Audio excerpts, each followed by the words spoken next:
When niggas say Love Hop, they supposed to say, man, the creator and founder, Jim Jones. What's up, y'all? So I've been sitting on this tea for a while, and then I just went down the rabbit hole, and I did not know that it goes this deep. So we are going to talk about why Yandy will never get fired from Love and Hip Hop. Why is she on there season after season after season, and she doesn't really share anything about her life? And how Moma Scott stole Love and Hip Hop from Jim Jones. And did Yandy help her? So we're going to get into all that because Jim Jones has went on record multiple times stating the facts. And it's looking like Yandy may have set this whole thing up, allegedly. So maybe that's why she will never get let go on Love and Hip Hop. And she'll always have a job with Mona. So I've been getting a lot of questions in my DMs, not DMs, in my comment section saying, oh, Yandy is an executive producer on Love and Hip Hop. She's the one who started it. That's incorrect. She did not start Love and Hip Hop, but she did help Moma Scott steal the idea from Jim Jones, in my opinion, allegedly. We're going to get into all that and why I think that, but just take a listen to Jimmy himself. That I did that. Yeah. I made the call. You made that happen. I want to do the show. Here's the name of the show. This is what I want to do. This is the premise of the show. This is how we rock it. This is what I want to do.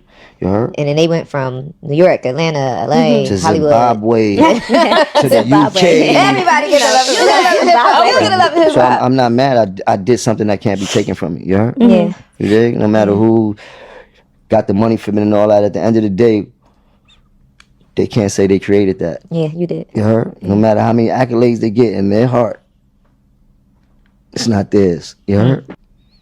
Okay, so Jim Jones did several interviews stating that he is the one who created Love and Hip Hop. He came up with the name, he came up with the template, and Mona stole it and ran with it. Okay, but Coco, what does this got to do with Yandy? You're reaching. Okay, the reason why I'm reaching is because he said it. Yandy was supposed to be there. Yandy was managing him. But that day, she just so happened has something to do, and she was going on tour with Missy Elliott. So she sent Moma Scott to go manage Jim and go to meetings with Jim. Mind you, Yandy already knew what Jim Jones was working on, allegedly. He said everyone knew what he was working on.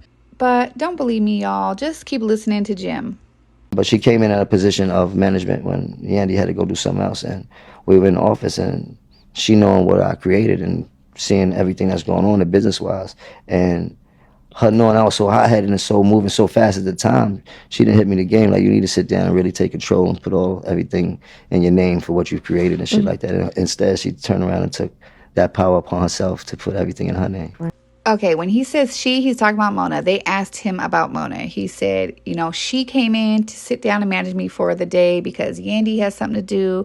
She knew what I was working on. She knew I had put this all together. She's supposed to come sit in on the meeting, but instead she took it and ran with it. So Jim Jones is the reason why Moma Scott went from a manager to a mogul. It was his idea. He came up with it. He came up with the name, and then she ran with it. Ain't that a bitch? Not only that, but he goes on to say how he don't even get like the respect and love that he deserves from like everyone that has got put on because of Love and Hip Hop. Like he put all these people on because it was his idea, whether they stole it from him or not. It's still his idea, and he just don't get the love and respect that he deserved. But I'm gonna play more clips where he went into more depths about the Yandy and Mona of it all. But let's just finish up this interview. And so many artists and so many people got money off of my back, and nobody has ever reached back and just to say, give me a high five, like, yo, bro, I appreciate that. Because none of you niggas would have got $1 in reality TV if I didn't do that. Imagine your manager, Yandy Smith, sending Moma Scott in to babysit for the day because she magically got some shit to do. And she come to a meeting with you to go meet with someone to talk about Love and Hip Hop, and she steal your whole fucking show and end up the executive producer. Now she got seasons and seasons of Love and Hip Hop. Y'all don't think that is egregious? I love that I stole that word from Portia. Now that is egregious, Portia, okay? Not buying your mama's daycare that your mama couldn't afford to pay the fucking bills and lost, okay? That's called public property. Anyways, yeah, he goes on in other interviews to talk about how they made him go on the show and try to get him to stay on the show for a couple seasons by promising him, oh, you'll get executive producer credits. Do y'all think them credits ever came? You and Chrissy came up with the name Love and Hip Hop, correct? Yes, we did. You were the brain baby for this whole... Yes, it was. conglomerate. Yes, this was our idea. Franchise. This was our show. This was everything. I mean, it was my idea. It was something I created. And I created the reality TV run. I made the reality TV run. I made Love and Hip Hop. Let's not forget that. I might have not been on top of my business because I refused to compromise my dignity or my pride for anything, but I created that. Like, I could have stayed there and took over everything and had just as much as Mona had.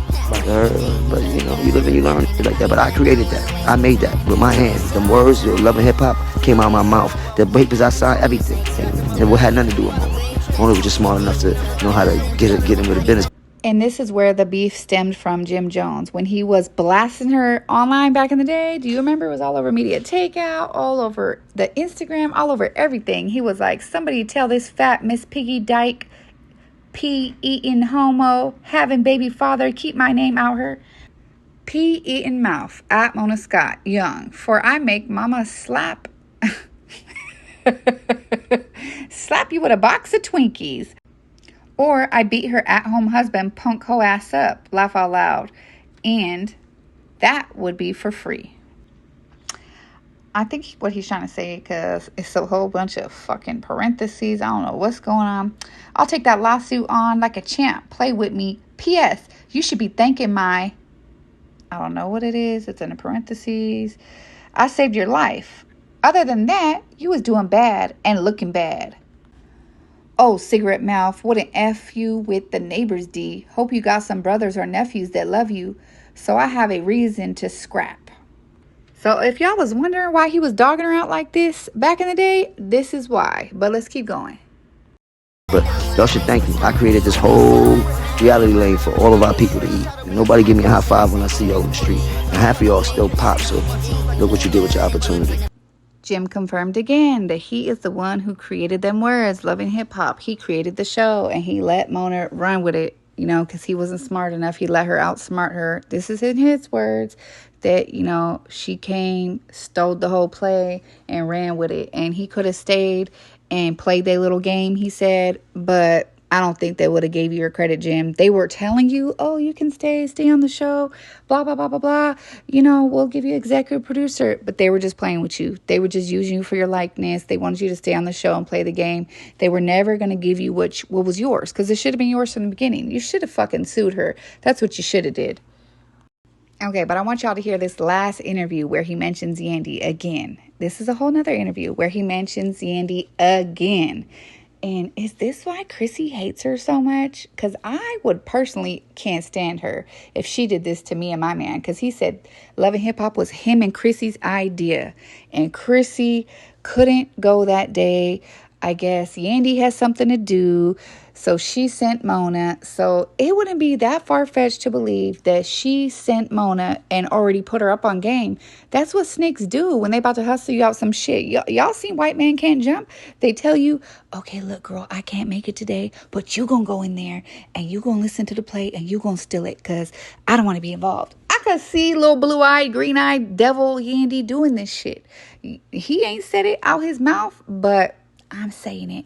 This is my conspiracy theory. It's my fucking channel, my opinion. Okay, bitch. Kid, they jerked me out of a whole franchise. I don't care. She needed to get that. But it's all love. How you doing, Mona? You feeling good? You all right? How's the temperature doing? What show you on? Love and Hip Hop Alaska? What you gonna put sumos in there and shit like that? What you gonna do? Love and Hip Hop China? Jimmy just said it out of his own fucking mouth. She stole the whole franchise from me. I didn't say that. He said it. If y'all don't remember, back in the day, Jim Jones went on an epic rant where he talked about Mona, her wig, her man. And so the interviewer was asking him, like, oh, do you feel bad? Do you take it back? And he's like, what the fuck? Why would I take it back for? She ain't ever did shit for me. How? Why would I take it back for? It was nothing that she did good for me in my life. She kind of blocked me out the whole situation, and then she tried to wave it above my head like Love and Hip Hop was the end all be all for me, and told me if I do another season, then I could get all the credits and the accolades that I need as executive producer and all the checks that come with it and all that. At this point, I'll be going on the third season. Y'all can eat something. You're not going. Did I not tell you they tried to bribe him to stay and try to get him to do more seasons and stay on the show? We'll give you executive producer credits and, you know, sell him all the dreams. Y'all know this is the same thing Moma Scott did to Hazel E. Hazel E called Mona and was like, look, we should do Love and Hip Hop Hollywood. I think she sold her with LA at first. We should do Love and Hip Hop LA. I have Ray J. She brought every single person that they had for Love and Hip Hop Hollywood. And Mona was like, yeah, girl, whoop-de-whoop. went ahead and stole that from her. No executive producer credits, nothing. Like, bitch, you are that stingy you can't give a credit on a show? That's insane. When niggas say Love Hop, they supposed to say, man, the creator and founder, Jim Jones. You was on it early. I wasn't on in order. I created it. It wasn't about nobody. It was a man named Jim Ackerman that been following me on the internet for years. Chrissy was supposed to do a show. It didn't go through for her. I called Jim Ackerman like, yo, I'm ready to do reality TV. If you do a show around Chrissy, and I'll be a part of the show for the whole thing, right? At that time, I wasn't doing no shows. So Yandy went on the road with Missy Elliott so she could get her money. And she told Mona, yo, hold Jim down while I'm gone, play the management. I had a couple more meetings at VH1. Took Mona with me to the meeting. She went in there as my manager and left as the producer. Oh gosh. Of my whole show template. From the name of the show. I made the name Love and Hip Hop. That's my name. They didn't make that name. I didn't know that. You heard? I didn't know That's that. like Emily came up with that name.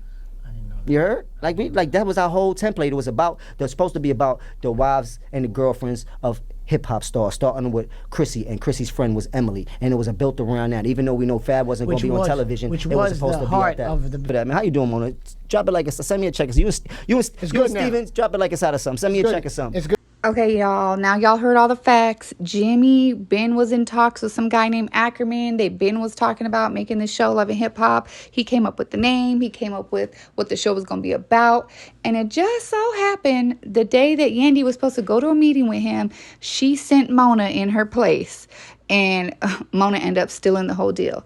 So wouldn't that make you hot? That would make anybody hot. Like for the rest of your life. Jim could have retired with that.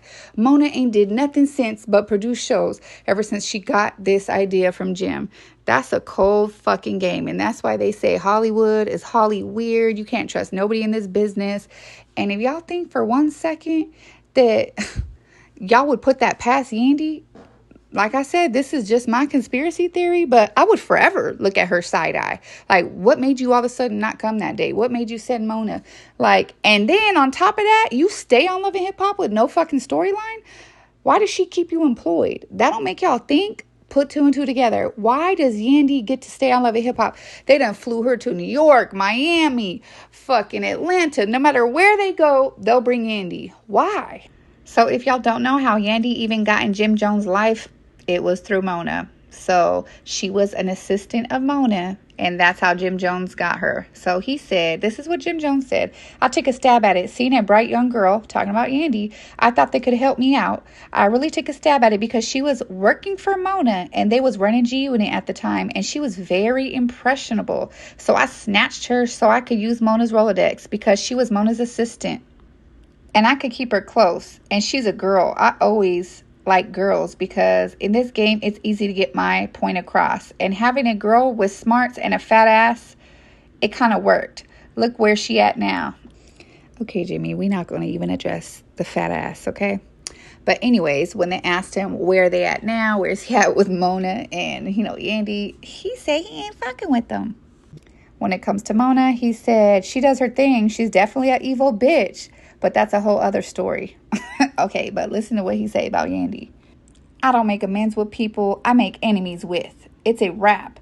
That part of my life is over. We all have different chapters in our lives. A book is a book. You read it to the end. Drop it down in the comments. Do y'all think I'm reaching? Or do y'all think I'm onto something? Please talk to me in the comments. I'll talk back. Like the video. Subscribe to the channel. Put your notification bells on. And I'll see y'all in the next one. Bye.